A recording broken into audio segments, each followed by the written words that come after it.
Depression से छुटकारे के लिए बाइबल वचन, बाइबल वर्सेस फॉर डिप्रेशन। क्या आप उदास और निराशा महसूस कर रहे हैं? तो नीचे दिए गए बाइबल के इन वचनों का उपयोग करें जो आपको डिप्रेशन से बाहर निकालने में मदद करेंगे। धर्मी दोहाई देते हैं और यहोवा सुनता है और उनको सब विपत्तियों से छुड़ाता है। तेरे आगे आगे चलने वाला यहोवा है, वह तेरे संग रहेगा और न तो तुझे धोखा देगा और न छोड़ देगा। इसलिए मत डर और तेरा मन कच्चा न हो। मैं धीरज से यहोवा की बाट जोहता रहा और उसने मेरी ओर झुककर मेरी दोहाई सुनी। उसने मुझे सत्यानाश के गड्ढे और दलदल की कींच में से उबारा और मुझको चट्टान पर खड़ा करके मेरे पैरों को दृढ़ किया है। और उसने मुझे एक नया गीत सिखाया जो हमारे परमेश्वर की स्तुति का है। बहुतेरे यह देखकर डरेंगे और यहोवा पर भरोसा रखेंगे।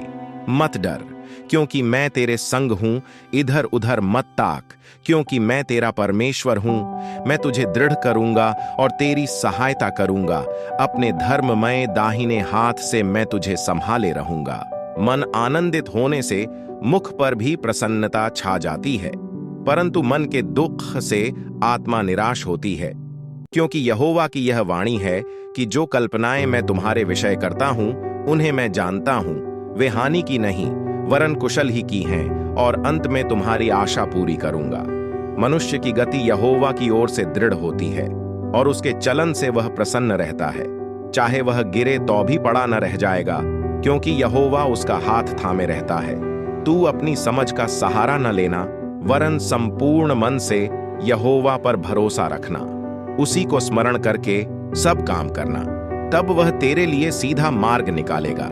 चाहे मैं घोर अंधकार से भरी हुई तराई में होकर चलूं, तो भी हानि से न डरूंगा, क्योंकि तू मेरे साथ रहता है।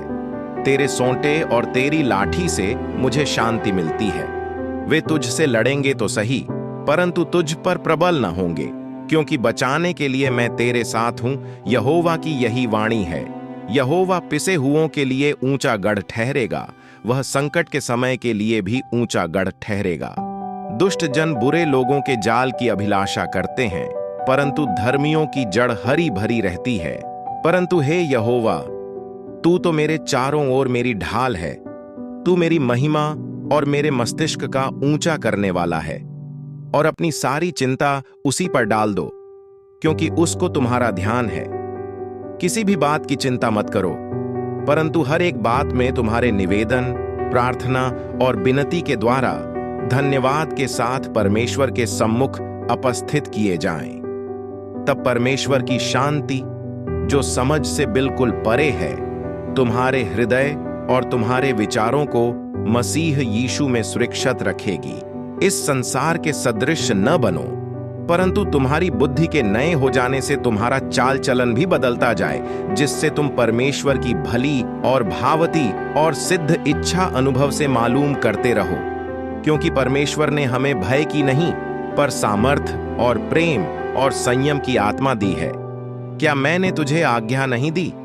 हियाव बांध कर दृढ़ हो जा, भय न खा और तेरा मन कच्चा न हो, क्योंकि जहां जहां तू जाएगा वहां वहां तेरा परमेश्वर यहोवा तेरे संग रहेगा। चोर किसी और काम के लिए नहीं, परंतु केवल चोरी करने और घात करने और नष्ट करने को आता है। मैं इसलिए आया कि वे जीवन पाएं और बहुतायत से पाएं। इसीलिए पहले तुम परमेश्वर के राज्य और धार्मिकता की खोज करो, तो ये सब वस्तुएं तुम्हें मिल जाएंगी। हे सब परिश्रम करने वालों और बोझ से दबे लोगों, मेरे पास आओ, मैं तुम्हें विश्राम दूंगा। मेरा जुआ अपने ऊपर उठा लो और मुझसे सीखो, क्योंकि मैं नम्र और मन में दीन हूं, और तुम अपने मन में विश्राम पाओगे। परमेश्वर इन वचनों के द्वारा आप सभी को आशीष दे। इस वीडियो को शेयर जरूर करें और इस फेसबुक पेज और YouTube channel Jesus online church को सब्सक्राइब जरूर करें, और साथ में बेल आइकन भी दबा दें, ताकि हमारी वीडियो सबसे पहले आपको मिल सके। सभी को जय मसीह की। God bless you all.